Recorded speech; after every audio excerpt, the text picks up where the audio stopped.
Matamis na mang-aakit. She frowned when she caught someone staring at her. It was a man, a very downright Adonis-looking man, steps away from her, matangkad, with a tanned skin. He looks like a freaking model, and she's sure as hell that under those tucks are ripped abs. Teka, am I describing this man? Nilang nasambit sa isip. She was about to say something, but cut off by the man.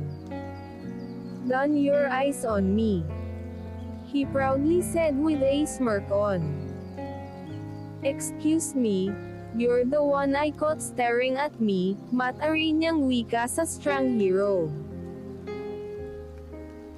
"Chill woman, I'm here for business," in Christian Mendez, naglahad ito ng kamay sa kanya. She raised her eyebrows at the man. Kaya naman pala andito ito, dahil ito ang may-ari ng Mendez Corporate.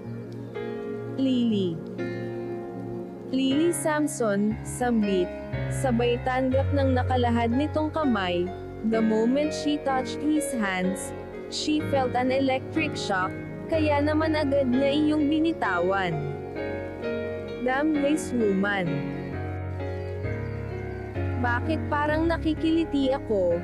And why did she pulled her hands away?" Sambit sa isip, he felt dismay when she pulled her hands away. Mahabang katahimikan ang namayani sa kanila, hanggang sa nagsidatangan ng ibang investors at board directors. When the meeting started, she can't stop staring at the woman in front of, discussing how to expand the company, and he admits it was so hot, while discussing, sabi sa isip. She felt nervous, while sharing her thoughts and ideas, hindi dahil madaming tao, kundi dahil sa lalaking titig na titig sa kanya. When the meeting was finished, she instantly got compliments from all the people inside the conference room, and she felt proud of herself. "That was a good idea, Miss Samson." "Yes, I agree with you, Mr. Mendez. Thank you for appreciating my ideas," sabi na nakangiti. "Looks like the HCC will have a very great next CEO," wika ni Mr. Santos. "This woman is very smart. Beauty and brains," sambit ni Chris sa isip. "You're one of heck woman Summer," puri niya sa babae. "I know, Mr. Mendez." When the night came, Chris couldn't stop thinking about the woman she just met in conference room. She fixed herself and hinanda ang sarili sa lakad papuntang Club X. Sumakay siya ng taxi upang hindi siya mahalata ng tauhan ni Yeng. Mahirap na. Then when she arrived, she instantly went on the girls' locker room and wore a very sexy outfit. A tight snake-printed black crop top, and a black miniskirt. Then she paired it with her black boots. She was about to finish, when a baritone voice spoke behind her. "Did you know that you're giving a hard-on right now?" She felt all her blood went to her face. She's sure that she's blushing. She turned around para makita ang pangahas na lalaki. "You again." Her heart instantly beat faster than the normal. "Hey Vanessa," his voice sounded so husky that made her legs buckle. He couldn't contain himself to just stand there, so he walked towards the woman who he'd been wanting to see. She was suddenly breathless when Chris leaned into her neck and inhaled. Then seconds later she heard him. Then suddenly Chris spoke. "Nice." He woke off, her eyes widened, and she shouted, "You pervert! Makakatikim ka talaga sakin." Galit na saad, And the pervert just laughed like crazy. She calmed herself, before she could kill Chris. When she was already calm, breath in, then breath out, okay let the party started, sambit na nakangiti. It wasn't hard for her to fit in like the other waitresses, because all the bartender and waitress inside the Club X are familiar to her, well except for the man with Troy. Troy is one of the bartenders in the club. Well I guess may bago na namang bartender, aniya sa isip habang papalapit kay Troy. Hey there Lily, bati ni Troy. Then the man beside Troy, look at her, then Troy introduced her to the man. Lily, this is Paul, and Paul, this is Lily. Then the chinky-looking but handsome man smiled at her. She did the same. Nakalahad din ang kamay nito, ngunit bago pa niya matanggap ang nakalahad nitong kamay, ay may hamatak sa kanya. She was about to slap kung sino mang Hudyo ang hamatak sa kanya, but her heart went insane in her rib cage when she saw it was Chris. And while looking at him, she saw how he gritted his teeth, and his expression is very dark. His eyes were settled on Paul. Ano ba? Chris, bitiwan mo ko. Aniya na nagpupumiglas. His face went soft. All of a sudden, what the heck is wrong with this man? You called me by my second name, he stated. Goodness Chris. Sabi ko bitiwan mo ko, pag-uulit niya. What was wrong with him? And what's with this woman? Why is she waking that side of me, wala sa sarili? What the heck are you even doing here, you woman? Tanong nito, lagot aniya sa isip. Do even Mr. Samson know you're here? Dagdag pa nito, oh naughty little Summer has a secret to her daddy. Nakangising ani nito.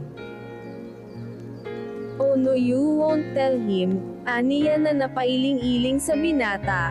She's doomed, wala pa namang alam ang daddy niya tungkol sa pagiging secret agent niya. What if I do? Ngising wika ng binata. What do you want? In order to shut that mouth of yours, iritang aniya, but to her shock Chris just said, here's my calling card, call me tomorrow, and we'll discuss about it. By Vanessa, nakangising ani nito. She walked back to the island counter of the bar. That stupid brute. He's gonna pay 40. Her words were cut off when Paul talked and said, chill there Maria here. Have this to come. He handed her a tequila, and she grabbed it and drank it straight. Then she started making a move, sakto din at hindi nasa kalayuan ang table ni Chachu. Madali niya itong malalapitan at nilapitan niya ito. Then Chachu gave her a wicked smile before saying, hey there beautiful, get me one glass of rum. She smiled and she winked at Chachu, before heading to the island counter. 1 glass of rum please, aniya kay Paul. Agad namang tumalima. 1 glass of rum coming right up, then he put the glass of rum, at paimpal niyang nilagay ang tracking device sa baso ng rum, then she happily served the glass of rum to Chachu. Then she hurriedly called Rain to fetch her and she waited outside till Rain came up. Hi there pretty woman, she said trying to sound like a man. That hitting on her, she laughed and said, let's get going Miss Driver.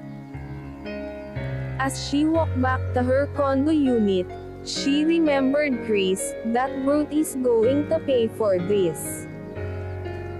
She hissed under her breath, she wasn't gonna let it pass, magbabayad ito. When it was time to sleep, she slept so that she could get her beauty rest. Morning came, and while she's having her breakfast she was thinking on how to get back at Chris. Then she came up with an idea.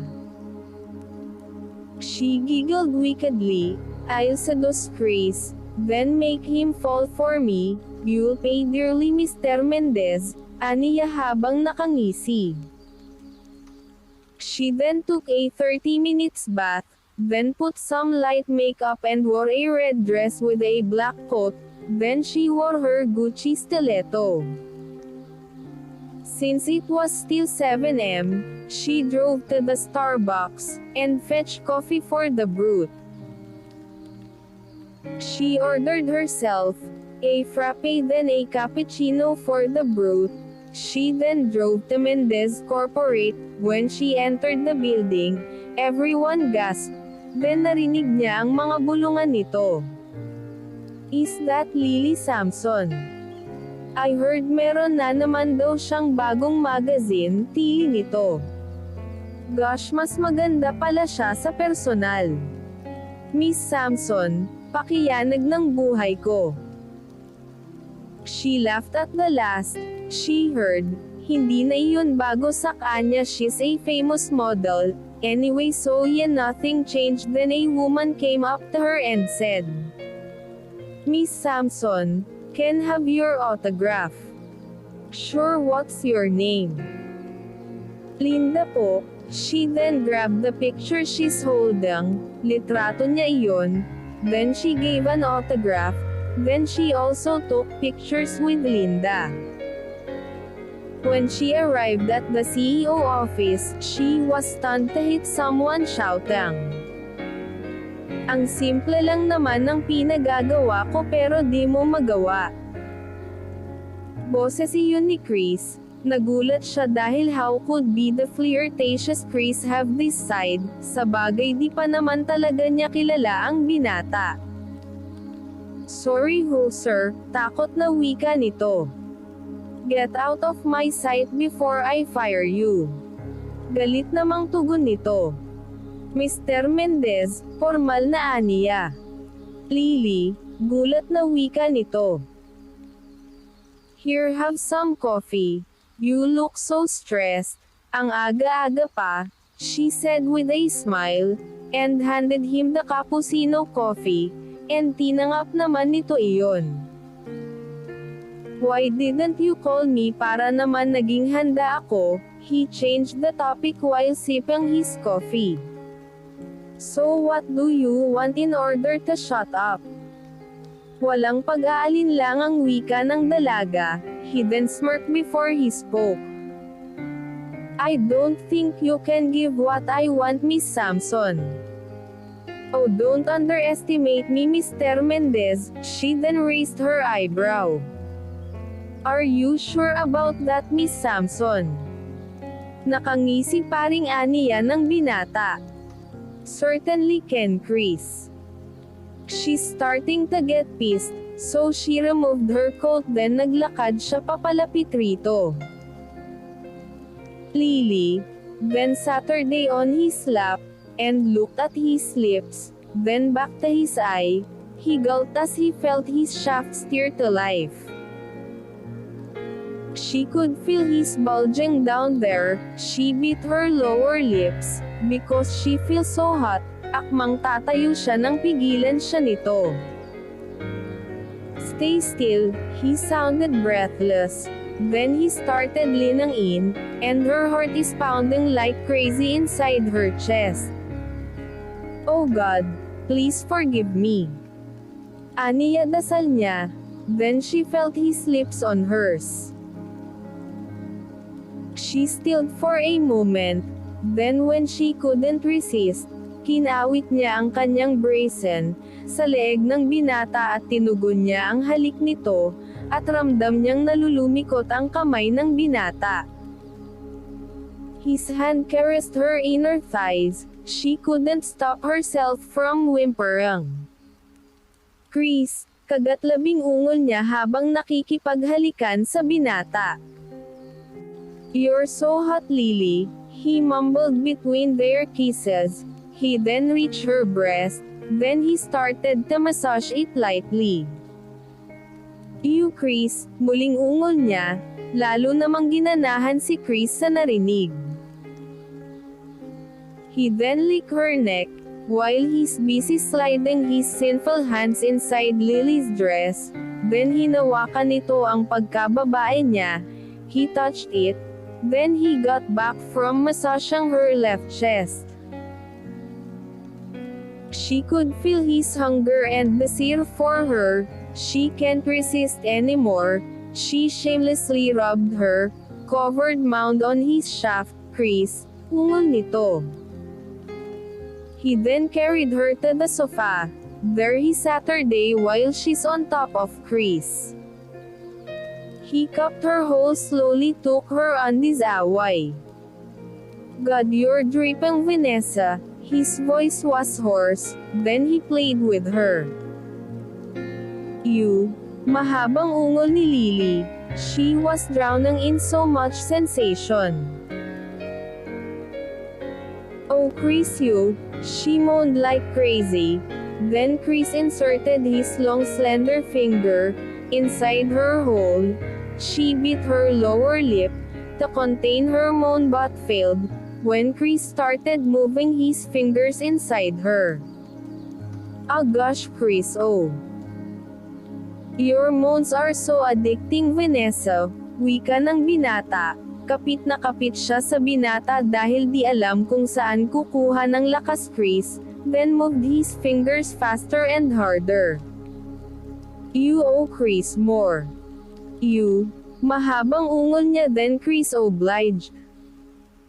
Oh God Chris, diaper please you, she shamelessly begged, sinasalubong ng balakang niya bawat ulos ng daliri nito.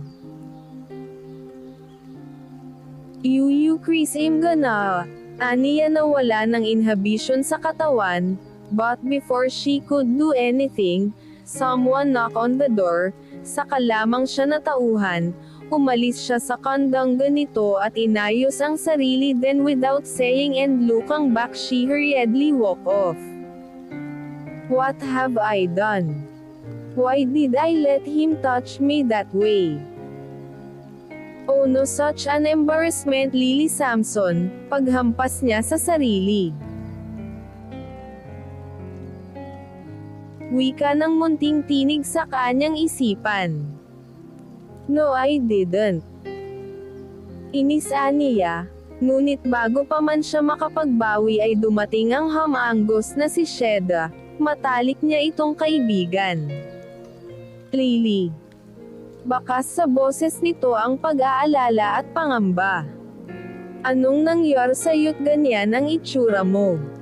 Tanong niya rito. Lily si Tito.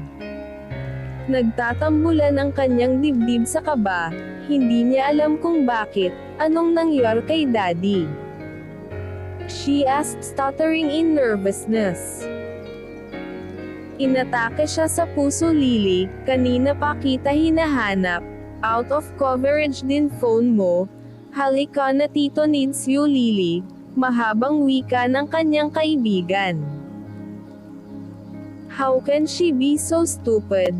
She was shamelessly flirting with Chris, while her dad is in the hospital. Jeez. I'm so sorry Dad, this shouldn't been happened if pumayag lang akong I take over yung kumpanya. Mangiyak-ngiyak niyang sambit, then she was shocked when a hand caressed her hair. Dad. You're awake, she stated, then her dad dried her tears. Princess, it wasn't your fault, okay? Sorry if I made you worry, Aniya, kanyang ama mahina niya itong tinampol, you scared me, nakangusong sambit niya.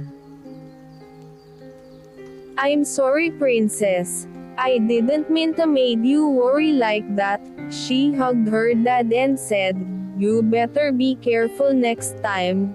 Her dad chuckled, "This old man is stronger than you know," and her dad wiggled his brows. "Daddy naman aniya rito. Okay, I promise to be careful."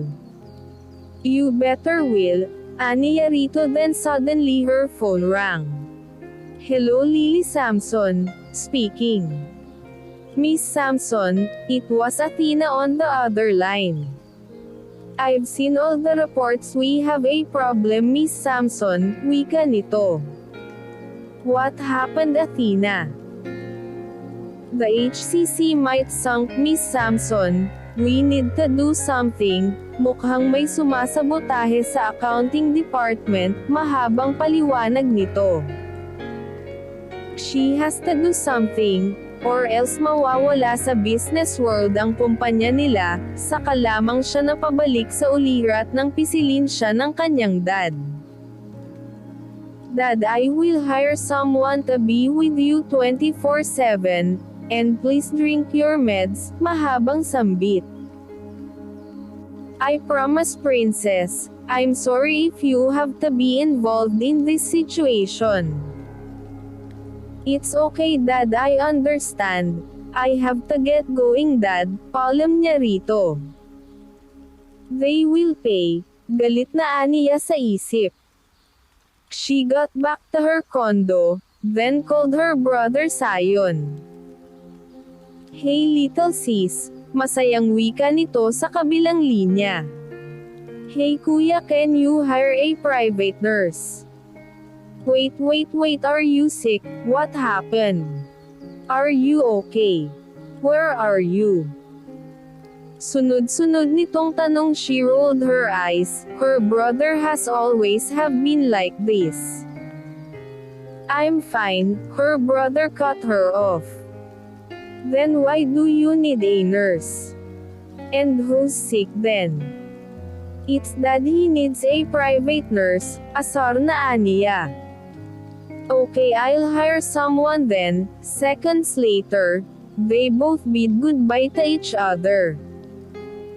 When she arrived at their building, she loudly announced, "Kung sino mang traidor, better go to the office, before I cut all the bonuses, and the family trip ticket," she coldly said. She then walked to the office of her dad, that is soon to be her office. Hindi niya alintana ang mga bulungan nito. "They better confess before I sue them all," aniya sa isip habang nakaupo sa chair, but after noon came no one confessed. Then someone knocked on the door. "Come in," malamig pa sa yelong wika ng dalaga. He then came in and the woman was stunned to see him.